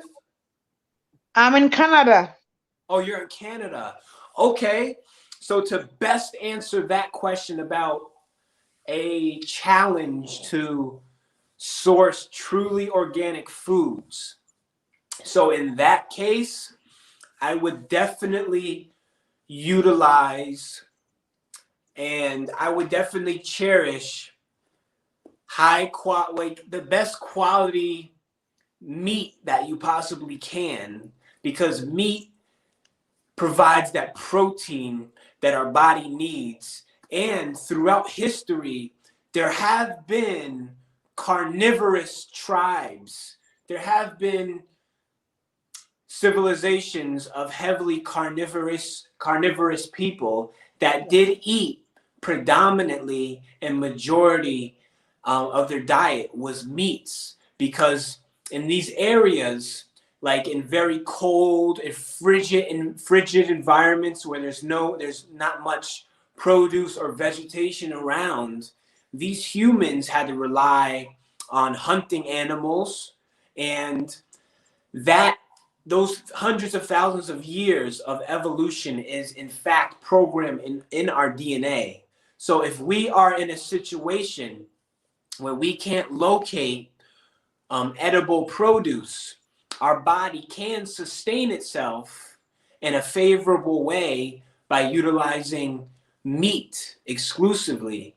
So it is a challenge for a lot of people to be able to find, especially in the United States. I'm not really sure how it is in Canada, but yeah, it's really a tough question to try to answer that dilemma of being able to find non-contaminated, truly organic produce. It's really tough to answer that, and that's one of the questions that I am really challenged to answer, because I feel like if there's no way to locate it, and you mentioned that it would be a challenge to grow the food yourself, then it really is a tough situation. One thing that I could think of is, in the past 5 years, there have been companies that are able to deliver good quality foods online. Yeah. And you could get good quality foods delivered to your home. And there are several resources that I became aware of. Like, I know a good quality company that produces wild rice. It's wild crafted wild rice. Yeah. And in the United States, I know of a company that grows wild rice in Minnesota, and they ship their wild rice straight to homes.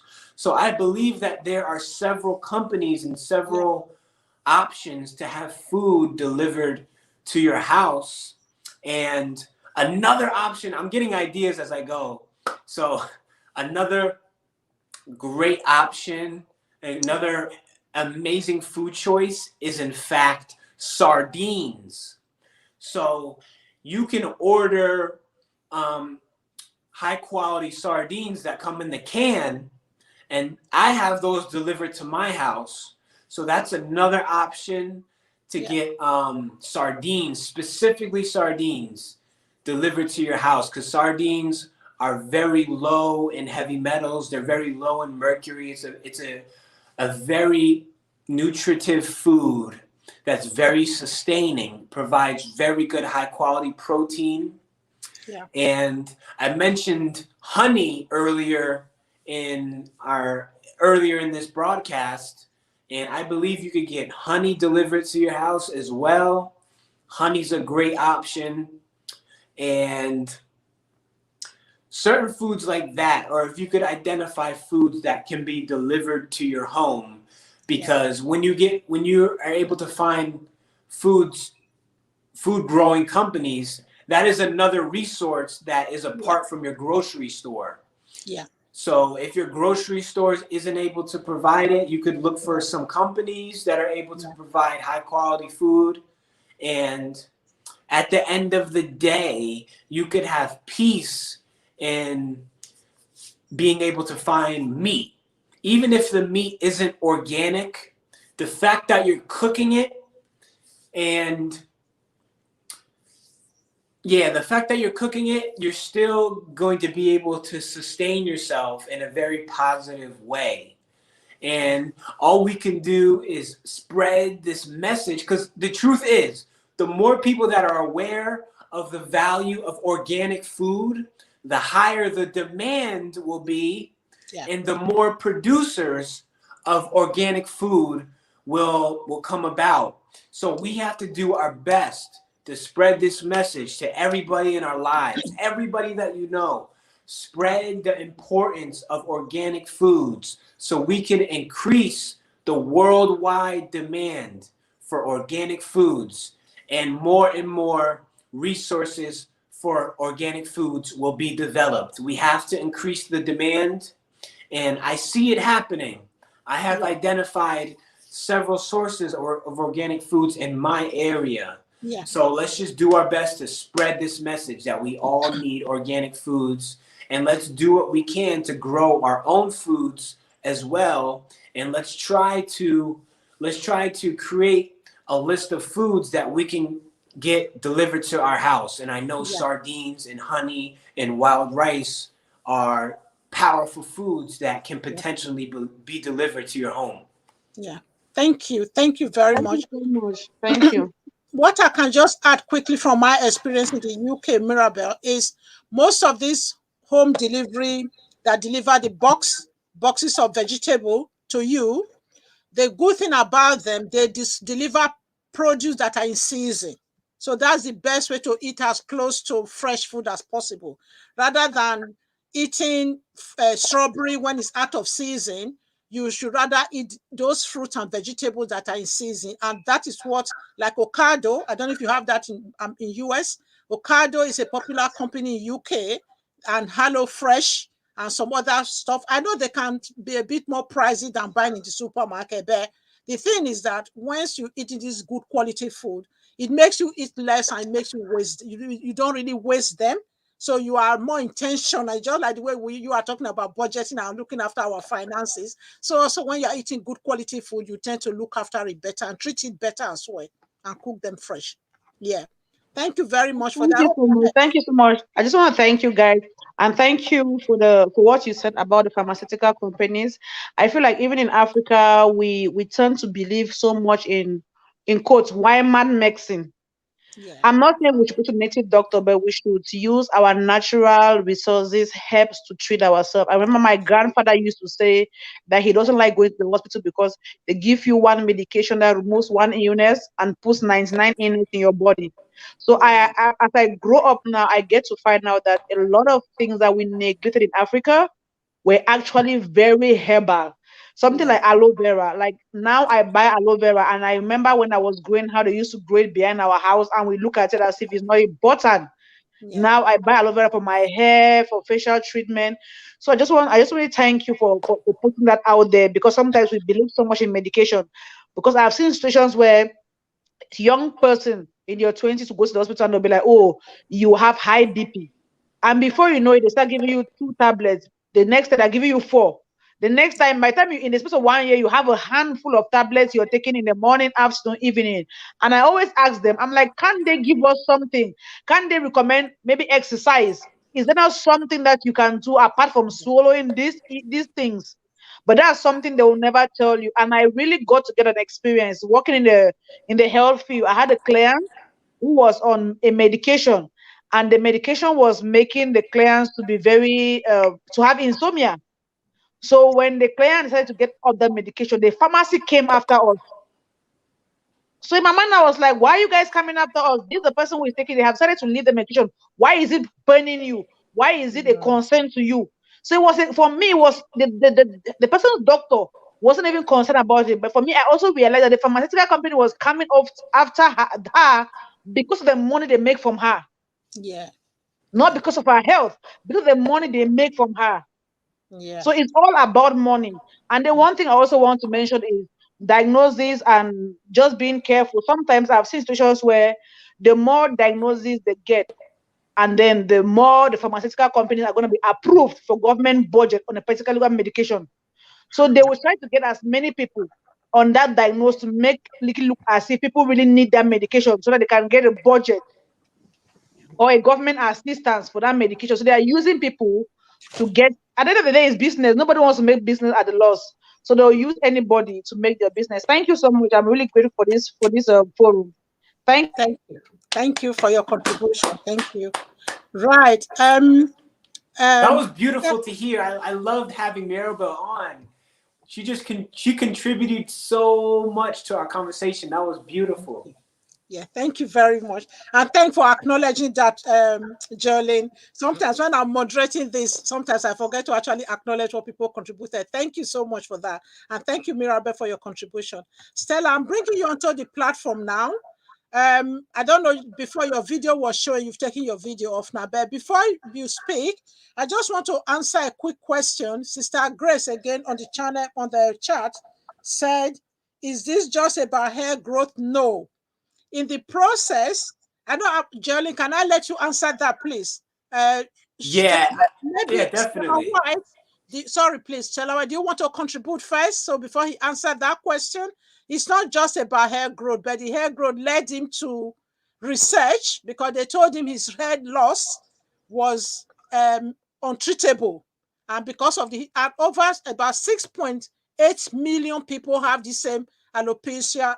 What I read from the book, I'm telling you from the experience I read in the book, in the US, and about 148 million worldwide. But they said it's not treatable. But his research now made him to realize that it was autoimmune condition that led to his problem. And then he now realized how all of that processes can also heal diabetes and all other illnesses that are caused by autoimmune symptoms or whatever problems in our body. So, Stella White, please, would you want to speak first? When you answer that question, you are happy to hold on. Let me know, please. Okay, let him go on and answer the question before we can move on. Thank you. Yeah, so my book definitely results in wonders for hair health, skin health. And the thing is that our hair can be a sign and a reflection of our internal health, as well as our skin. Our skin health is also a reflection. The health of our nails is a reflection of our internal health. So the specific health strategies and healing protocols and practices and ways of life that I illustrate in my book, they uplift and maximize every aspect of physical, spiritual, emotional, and mental health. Every aspect of the human existence will get tremendously blessed, upgraded, and enhanced by implementing the specific habits, strategies, insights, and protocols and practices that are detailed in my book. So it goes much beyond the superficial of hair health and skin health, because I prioritize the health of my insides, and specifically the health of my intestinal tract, the health of my colon, the cleanliness of my intestines. The cleanliness of our intestines should be everyone's top priority, because every aspect of our bodily functions, they stem and they're rooted from our colon, from our intestines. Everything starts here in the intestines and works its way out. So the more structure and integrity in your intestinal tract, the more cleanliness in your colon, the greater every aspect of your health will be. Because our hormonal production is created and manufactured in our colon. Our endorphins, our brain hormones, our happy hormones, our sexual hormones, our longevity hormones are manufactured in our colon. So if there is obstructions, if there's blockages, if there's mucus, if there's parasites, if there's toxicity, if there's bacteria, if there is plaque that is stored in our intestines, you are lowering the vibration of your entire body. It's handicapping your body if there's blockages and toxicity in your intestines. So the more cleanliness, because cleanliness is next to godliness.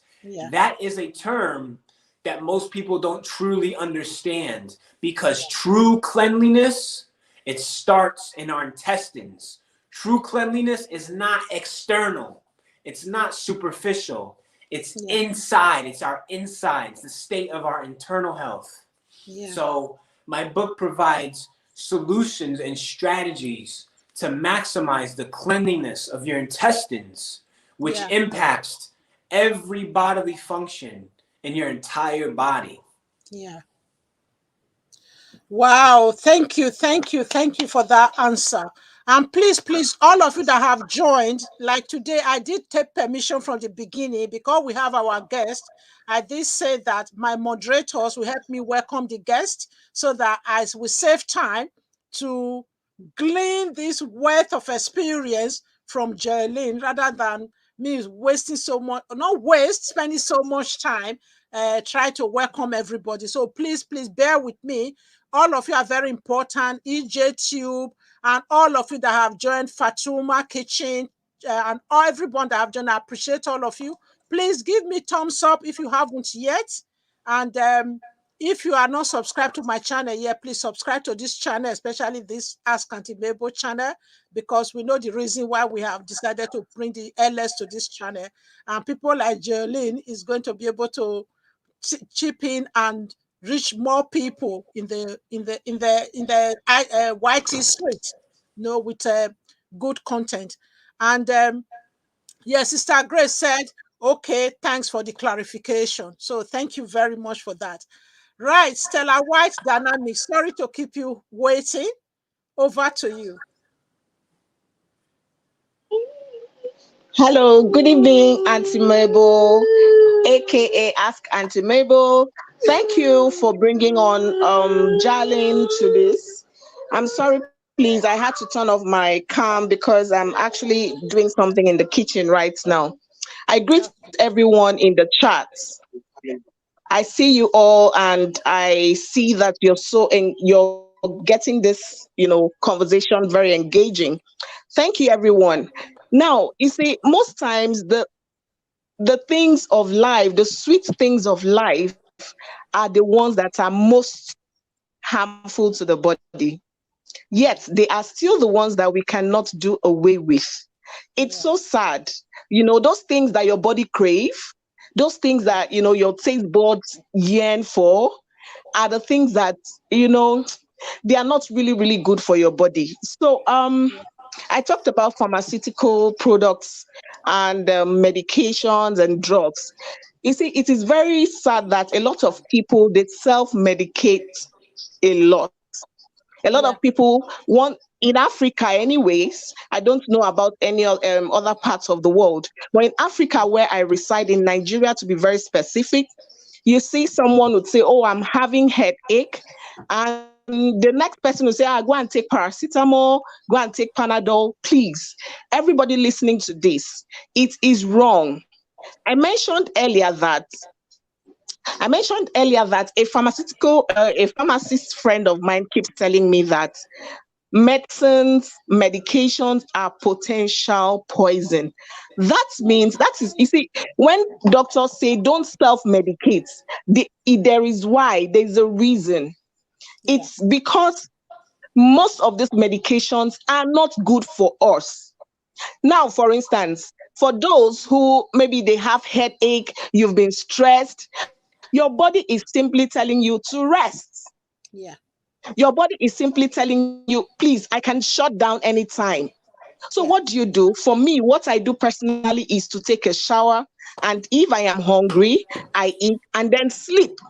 And when I'm awake, I feel a lot better. And somebody, Cici Yemi, mentioned in one of her videos, and that is very, very true.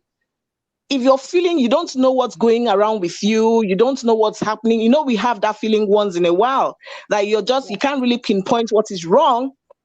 Please just take water, enough water, and rest. My brothers and sisters, I agree with her totally. Not that I didn't know these things, but I started practicing that very religiously, and it helps. It has taken medication far from me. I do a lot of rest these days. I do a lot of rest. Anything that is not worth bothering for or bothering about, I just take my mind off it and continue my journey. Please, in life, sorry, it's not really a question, but it's just a contribution. And I think we should be very intentional with our health.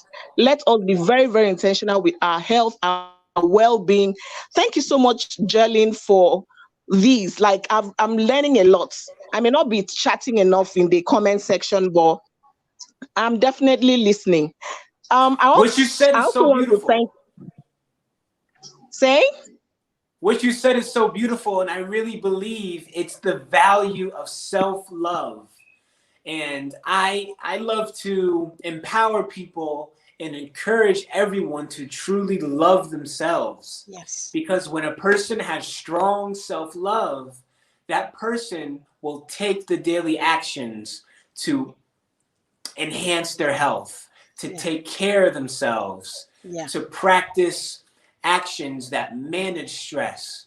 And there's nothing more important than self-love. Absolutely. Yeah. Thank you. Thank you, Stella. Stella, do you want to say more, or should we? Okay, thank you, Auntie Mabel. Thank you. Please, before I go, I would like to speak a little about I think the last few statements of Victoria before she went out. She talked about traditional medications. You see, it actually helps, but the problem also about traditional medications, herbs, and all that is that you don't have a dosage. If there is any community, any I know we have traditional association of traditional medicine. I don't know what they call it, but please, before you can self-medicate, whether traditional or white medicine, please, I think we should the dosage should be very, very important to us. A lot of people say, okay, drink bitter leaf, and some people drink 4 liters of bitter leaf, and the other person is drinking bitter leaf water, a glass of it. So please, I think let us not do things to the extreme. Extreme things are really not usually good for us. Sorry, I'm blabbing a lot, but thank you. Yeah. Wow, thank you very much. Thank you. Right. I agree, and thank you, Stella, and thank you, Mirabel, for your contribution. And I think you can see everybody's acknowledging it in the comment section. And our guest, mom, Venice Holmes, is actually acknowledging it there on the chat as well. I did say, Mom Holmes, we acknowledge, we understand you couldn't come on because you are at work. That's great.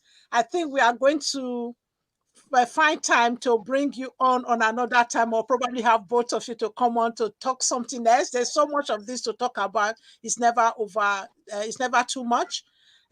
Stella, if you feel you don't have any more thing to say, when you are ready, you can just exit yourself. I'm very mindful of this. Not this gadget. When I try to take out, sometimes I take myself out. Okay. Thank you, Stella. So thank you so much, Stella. Thank you, Jalen. We hope to see you more on this channel, Jalen. Hope that's okay. Yeah, absolutely. So all right, yeah, thank there's you. a Goodbye, question everyone. there that I need to answer. Mom Holmes asked, what is bitter leaf? If you actually Google bitter leaf, it's become a worldwide medication. It's something that is native to, very popular in Nigeria. It's a leaf that's actually bitter. The research have actually shown that it's very good for diabetes and so many other diseases. So, but actually in the recent years, the pharmaceutical company again in the West have hijacked it, and they made it into tablets now. If you Google bitter leaf, a lot of things will come up. We use it for cooking a lot. We use it for cooking our soups. So if you use it in moderation, it's just like, what bitter herb do you have in the UK? Something in the UK, they have what they call meat sauce for lamb. Meat sauce is from meat, the meat leaf. So it actually doesn't taste nice on its own, but when they serve it with lamb, it's it's a nice combination. So in Nigeria as well, we use this bitter leaf. Some people will wash most of the bitterness off it.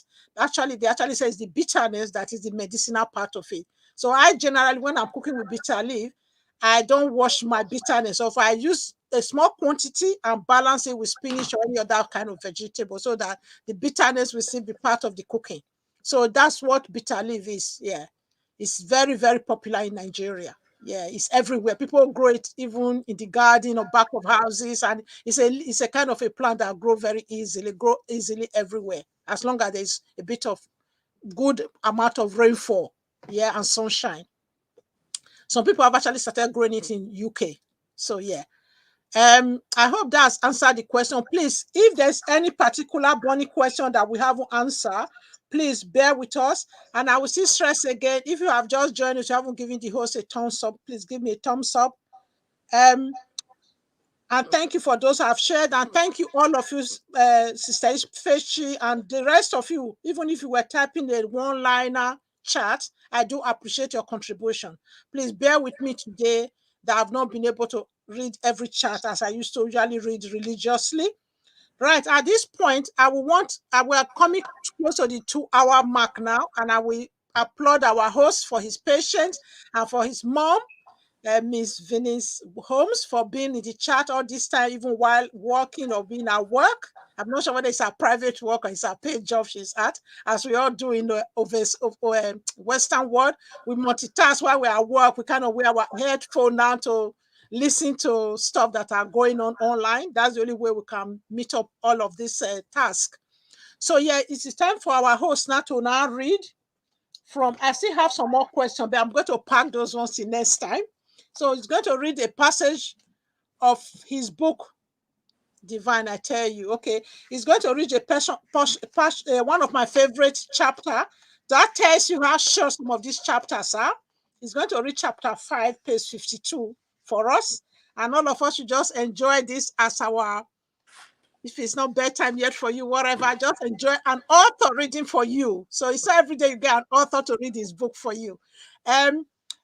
Before we actually go completely, I would like to tell some of you the medication. I think the herbs and the bitter leaf and all those herbs we do. The golden rule is take at least 2 tablespoons. Don't take more than 2 tablespoons of any herbs or water liquid that you have squeezed out from a medication. And the children generally, don't give them more than a teaspoon if they are under 12 years old. So because my elder brother is a refined, it's a herbalist, because herbs, knowledge of herb runs in my family. So, and he belongs to a group in Edo State where they actually train them very well on dosage. And before he actually treats you, if you come to him, you just say, oh, I have urinary tract infection or whatever disease you self-diagnose, and tell him, he will send you to the hospital, to the lab, to go and do a test. And until you actually come with a test result, that is what he treats you on. So if we learn more, there's a monastery in my place as well, a monastery. They are very good in making herbal products, and they call them PAX medication, PAX. They are all over the world. Mostly the Catholic churches have distributors, because obviously monastery is a Catholic base. So if you research properly in Nigeria, there's so many good herbal dosage organizations and shops available. And also when Jalen is talking about honey, both in Western world, in Nigeria, there's so much artificial honey, but rather we should be going for the organic honey. And in the UK, they will actually tell you to take honey that is grown as close to where you live as possible, because that's actually the best for any form of allergic stuff, or maybe it's cold or flu, or people have what they call hay fever here. So yeah, which is a pollen-oriented kind of allergy. So even Nigerians that don't have allergy reaction to that, after living in the UK for so many years, they just start having the allergic reaction. So what I'm trying to say, there are sources out there. We just open our eyes and research them. They are there. So the more we research them, the more we find them, and the more we can promote them as well. Okay? That's as powerful as it gets. There's nothing more powerful than the steps that you just mentioned and ensuring our health. There's nothing more powerful than our health. Yeah. Thank you very much. So we are going to hear from the author now. After this, we will wind up where we'll end for the day. I thank you, all of you, for your support and for being here. Those of you who join later on, you can just watch the beginning part and watch and listen to Jolene's powerful introductory story. Okay? So over to you, Jolene. Read for us my favorite chapter, chapter 5 of Out of This World Hair Growth, Autoimmune Disease Defeated. It's not all about hair growth. It's about all autoimmune diseases, how you can defeat it, even you yourself. So yeah, we are reading chapter 5, which is fruition. Absolutely. The distinct adjustments I made to my daily eating lifestyle had an exponential, everlasting impact on the functionality of all of my bodily processes, DNA integrity, glands, organs, etc.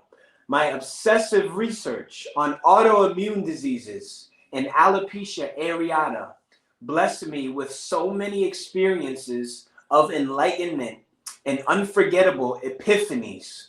I brought awareness to the multitude of specific and in-depth daily health habits that I implemented into my life to naturally heal myself from autoimmune disease and experience an indescribable transformation in all aspects of my physical, mental, emotional, and spiritual health.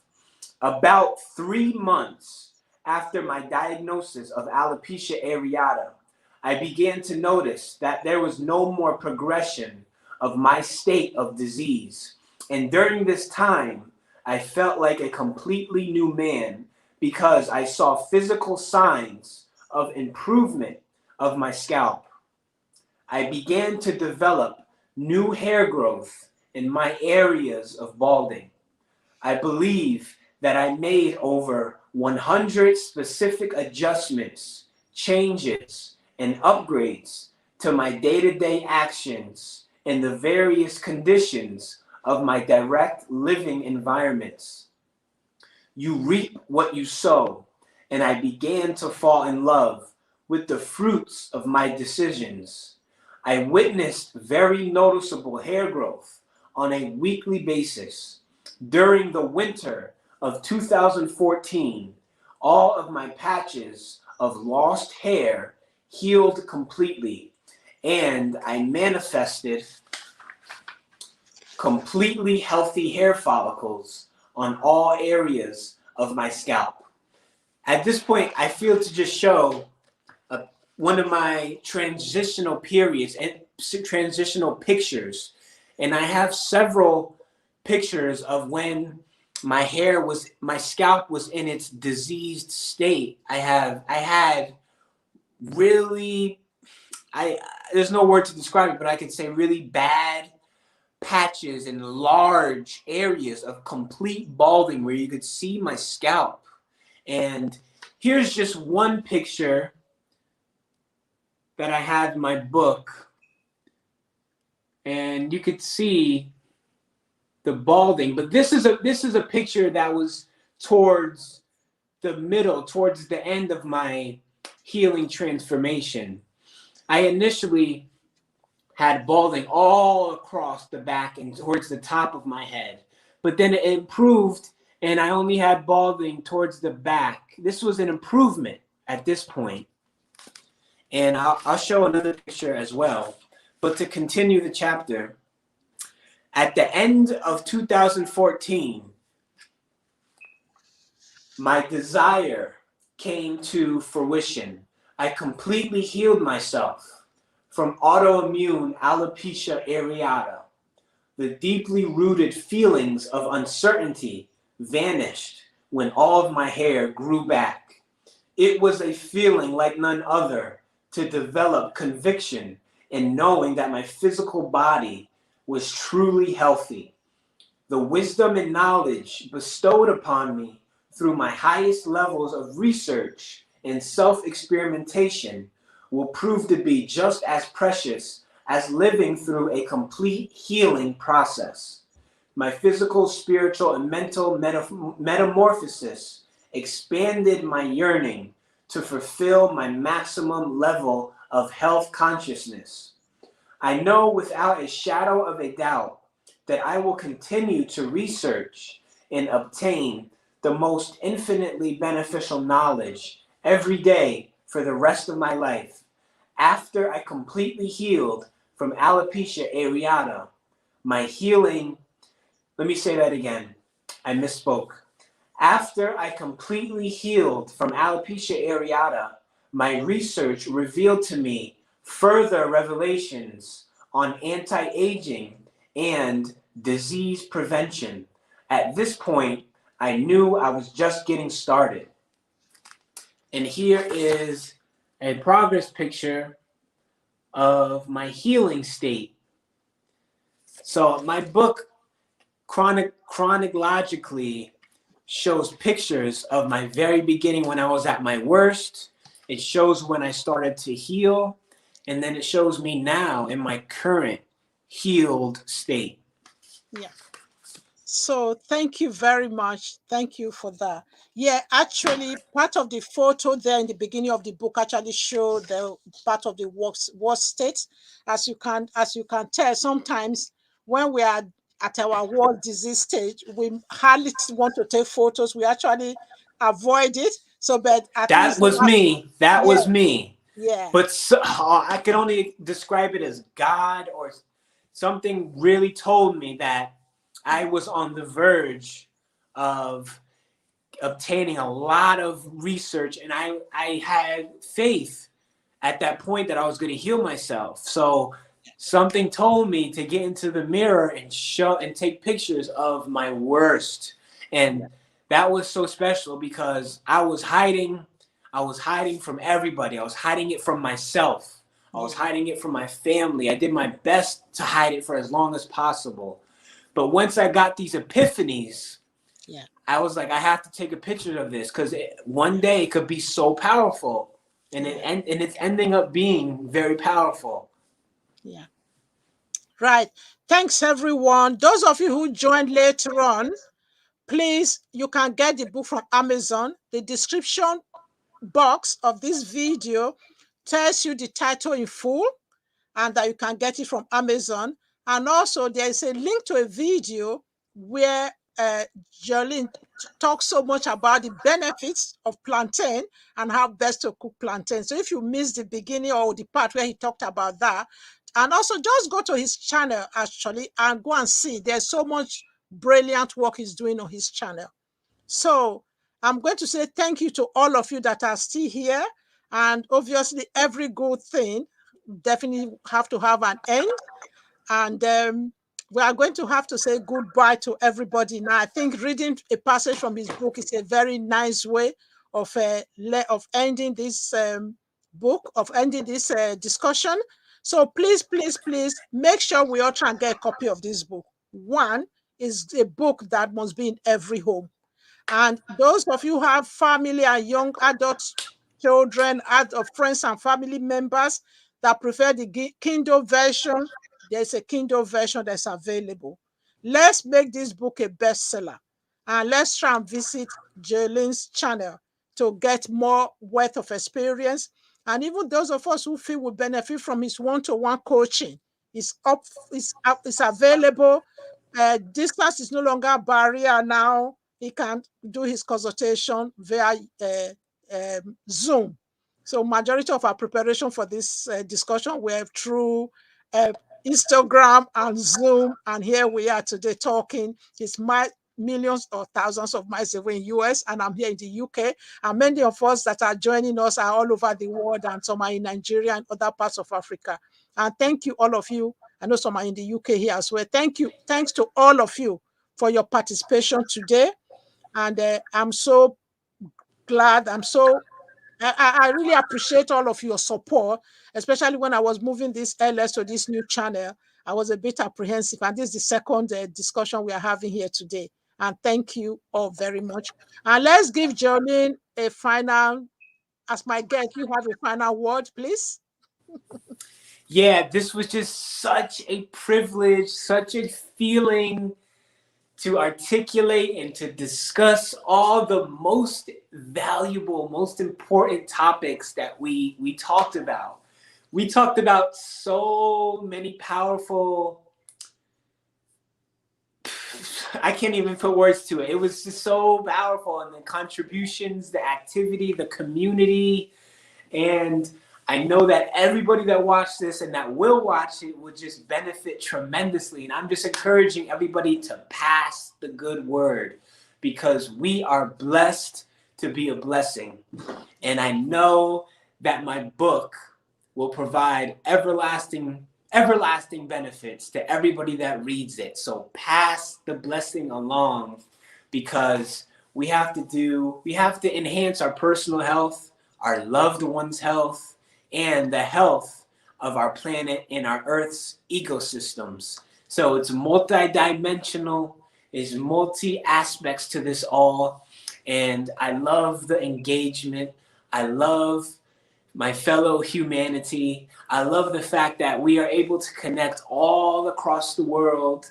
And I do want to I know I need to go to Africa one day because I know that's the cherished motherland. I know that with conviction. And I love talking to everybody from Nigeria, Africa, all across the world. It's so fun to learn about the various cultural aspects. And it's really cool that we could all relate to each other with food, with health. And again, I am here for everybody at all the different levels that we mentioned. You'll get so much benefit from my book. If you want to speak to me one-on-one so I can really learn about you on an individual level, that is what I am skillful in. And if you are interested in exercises, physical exercises as well, because exercise is a whole nother topic. And we all know the value of performing truly healthy forms of exercise as well. But I'm just so happy. I love you, Auntie Mabel. I love your channel. It's so heavenly. And the love in the comments, I could just feel everybody's energy. Everybody's so authentic. Everybody's so genuine. And I love how everybody really values our health, because there's nothing more than health. And we talked about such powerful, immeasurable topics today. And everything that you said, Miss Mabel, is going to just benefit everybody's health so tremendously. So let's put the word out there. And yes, I really do envision my book to be a bestseller, because I know the more people that read my book, the better our world will be. And that's true. That's true. If you read the book, you will be saying the same thing, because you'll just know the blessing of my book. You'll feel the blessing. You'll just be so highly knowledgeable. You'll be inspired. You'll gain insight. You'll gain inspiration, motivation. You'll be knowledgeable on all the incentives of truly having thriving health. And it's just a healing asset. It's a healing tool. It's the key to health, because knowledge and wisdom is the key to life. And I just thoroughly enjoyed our conversation today, and I know the everlasting power of it all. Thank you. Thank you. Thank you very much. On that note, we're going to say goodbye to everyone. We have to end this now. Yes, thank you. Okay, great.